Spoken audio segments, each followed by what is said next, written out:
And with the first overall selection in the 2023 NHL Draft, Connor Bedard. You're watching The Point.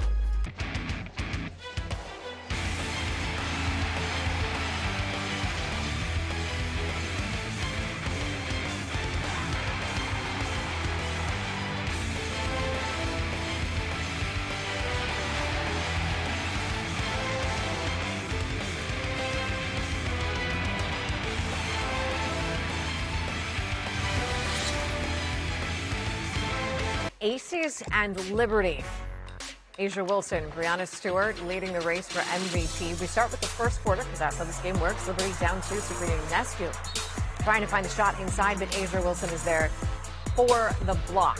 A couple of minutes later, Aces up 1, Chelsea Gray threading the needle. Oh no, this time the rejection by Breanna Stewart. The reach, she's just so long. Final minute of the first quarter.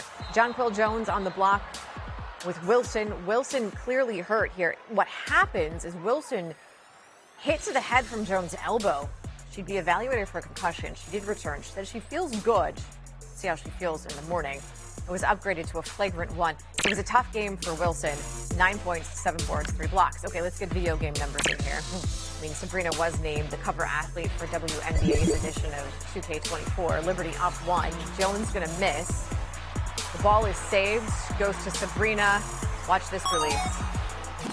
Drains that deep 3. Liberty now up 4. Next possession, Stewie to Sabrina. Knocks it down again, and with that, Sabrina becomes the 3rd player in WNBA history with 90 or more threes in a season, per Diana Taurasi and Kelsey Plum. And there, she does it again. Corner. Liberty up 4. When I hear these in my sleep. Sabrina's a bit taking over here. Liberty up 5. Hand in her face, it doesn't matter. Career high 23 points in the first half, 5 of 7 from 3. Liberty up 5. So let's go to the third. Liberty still up. It's 49-44. Another deep 3. The bottom line here is they had no answer for Sabrina, and this is where the game starts to get away. Sabrina again, contact, another 3. The Aces 32-9 were outscored by the Liberty in the third quarter. For the fourth, it's now 84-53. Courtney Vandersloot finds Jones. That's Vandersloot's 2,600th career assist. She's now 2 all-time behind Sue Bird. Liberty with the 34-point lead. Go ahead and make that 37. 99-61.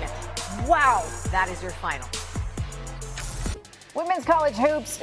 John, did Mizzou lead this game against South Carolina at all? 3-2 early. There we go. Now, normally these highlights belong to Aaliyah Boston, but excuse me, says freshman guard Raven Johnson off the bench and leading in assists this season. Girls just dropping dimes. The steal here picks up Zaya Cook. Cook off the glass. Nice little assist. Then old Brittany did it again. She's probably too young to even get that reference. Cook goes for 3. Cha-ching! Do young kids now have piggy banks? Or is that a thing of the past? Gamecocks up 7. Cook with her 16 points, another dime there for Johnson. And now she's just directing traffic. If you're curious, the lead now is comfortable for South Carolina. Mizzou's lead is long gone. Johnson's Beal for 2. 4 assists and 2 steals just in the second quarter. South Carolina up a lot. Now we've got Aaliyah Boston, 20 points, 10 rebounds. She has 71 career double-doubles. Gamecocks win at 81-50. All right, I've also about college basketball. Duke on the road at number 8, Virginia. There's controversy and overtime in Charlottesville. Jacob Grandison in the corner for 3, nails it. Scored knotted at 58 in the final minute. Duke ball with the game tied at 58. 1.2 on the clock. Kyle Filipowski drives to the basket. Shot won't fall, but he's fouled as time expired. Or was he? After review, the refs ruled the foul came after the buzzer. Coach John Shire can't believe it. Here's what he said after the game. Well, they told me after the fact that the call was made after the buzzer. And you can see the ball left his hands before .0. So I don't know exactly what the rule is. I don't have clarity on that. I can't give you clarity on that.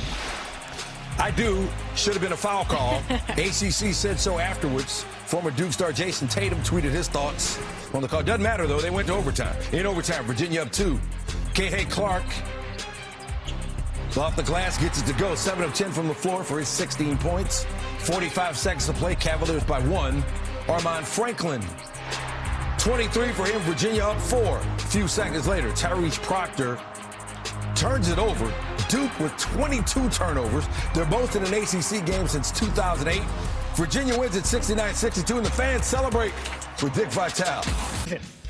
Stay in the NL Central, the bottom of the division, bottom of the entire NL. The Cardinals, they head up I-55 to visit the rival Cubs. Story of the day, Wilson Contreras, 7 years a Cub, back at Wrigley, 3 times an All-Star, now wearing an unpopular shade of red in those parts. Christopher Morel gives him a warm welcome. Fans, we weren't sure what kind of welcome we'd get. He gets standing ovation from some, a different salute from others. Quickly adapting to the villain role, seeing eye single, goading the fans. I mean, you may as well lean into the heel role. A couple batters later, there's 1 out, runners at the corners.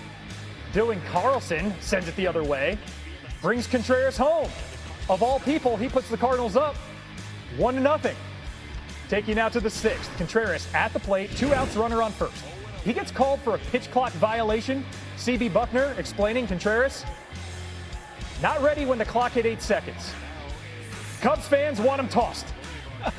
Might be a little harsh. Seems extreme. Yeah.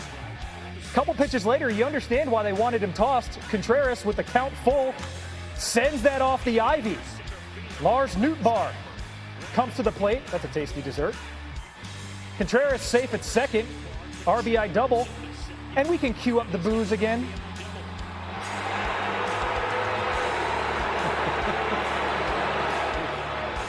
Couple RBI for Contreras. Cardinals win back-to-back games for the first time since April 12th. Early onset Alzheimer's is used to describe those who develop the disease before age 65. Those with early onset make up almost 5% of Alzheimer's population in the U.S. Our Naja Hough spoke with a local woman with early onset Alzheimer's. I was diagnosed at 45 years old 2 years ago. I was diagnosed in the hospital. I had been getting lost driving. I got lost walking my dog, and just knew something was wrong. After multiple hospital visits and about a year and a half of neurotesting, Missy Callahan was diagnosed with early onset Alzheimer's at just 45 years old. So when I finally did get the diagnosis, as bad as it sounds, I was so glad to have a diagnosis. But then I had to come to terms with, okay, now this really isn't a great diagnosis. She's been living with Alzheimer's for 2 years now. 2/3 of those living with Alzheimer's in the U.S. are women. In fact, at 45 years old, the age Callahan received her diagnosis, women's lifetime risk of developing Alzheimer's is almost double that of men's. But for some women, getting a diagnosis can be difficult. I cannot tell you the women that I have talked to, and when they go in and they say their symptoms, the first thing that doctors say is, well, it's menopause. It's important to keep in mind that Alzheimer's can affect the brain in many different ways. For Callahan, memory was one of the last things to be affected. Her walk and speech changed, she lost sense of time, and even lost her senses. Because of this, she didn't realize that she caught COVID-19 late last year. And I didn't realize that I had it because I had lost my sense of taste and smell with the dementia years ago. Despite this, Callahan says the pandemic was a blessing in disguise, allowing her to better connect with others living with Alzheimer's. So virtually, I have been able to join peer-to-peer groups up in the upstate in Greenville with the Greenville chapter. And there was just something about seeing people on the screen. I mean, some of them are 30 years older than me, and some of them are 5 years older than me, but they're like me and they understand what I'm going through. Callahan also has a Facebook page dedicated to her journey with early onset Alzheimer's and has built up a following about 1,000 strong. She says that as long as she's able, she's going to advocate and fight for those with Alzheimer's in the hopes of one day finding a cure. It may not be in my time, and I'm completely fine with that, but I will continue to advocate for a world without Alzheimer's. For News 19, Naja Hough, WLTX. Well, here's a reason to smile this morning. A giant quilt made out of old USC t-shirts. Naja Hough has a story. Yeah, I can see all of my favorite college moments are somewhere hidden in this quilt.